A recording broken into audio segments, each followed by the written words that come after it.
So here I am with my journal cover, and I am going to be showing this to some people to show them what they can do. But before I do that, I'm going to put my name on it to encourage them to feel like they're going to write theirs. I've got my trusty calligraphy pen here. I've got some scrap paper that I've created from framing, and I don't throw it in the bin. And don't forget, folks, always check your pen before you write on the actual thing. That is massively important. There we go. Nice. I know that it's swirling. I'm going to practice what I'm going to put there. Okay. And in order to do that, I'm just going to fold this bit of paper into roughly the shape that will fit that. Why am I doing that? Because I want to check that the letter size for what I'm writing is actually going to fit. It doesn't have to be the actual shape, okay? And then I'm just going to write my name here.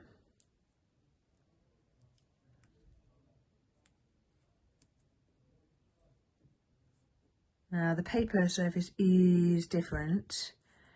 This is smooth, sort of thin paper, and this is very thick, absorbent paper.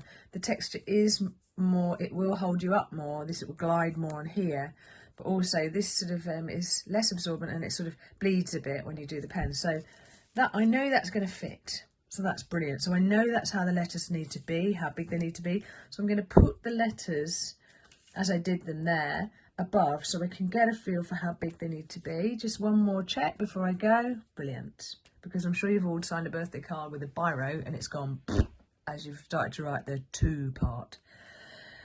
Okay, so some deep breaths. I love it when people go, oh no, I'm scared, I don't want to mess it up. Because actually at this point you've done something really beautiful, and yeah, you could mess it up. But I heard from a very, very great man that you should always focus on where you want to go, not your fears. So it's a bit like Formula One driving. If you're driving a car and you go into a skid and you see a wall in front of you and you focus on the wall, you're probably going to hit the wall. If, however, you look where you want to be and place your car, it's more likely you've just increased the odds tenfold of actually being able to get the right position. So in this, I know it's going to be fine. All right. If I start this piece thinking I'm going to mess it up, I probably will. Do you see where I'm going? So I'm going to do a bit of a swirl like I did on this card here at the end, but I'm going to put that in at the end with a fine liner. Okay. So I'm just going to write my name, holding the pen correctly. Down, breathing out. I'm not going to join it to the eye. I'm not going to go too fast, but I'm also not going to go too slow. Breathing out, in. I'm lifting off the paper a little bit because it's really important that I get this right.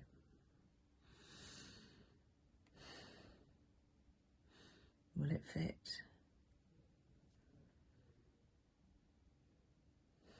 Oh, it's going to be close. I'm making the eye a little bit smaller to make sure I don't mess up the A. Wow. Only just. Oh my God. And I'm just going to put the T in afterwards like that. Ooh. Now you'll see, cap up the pen.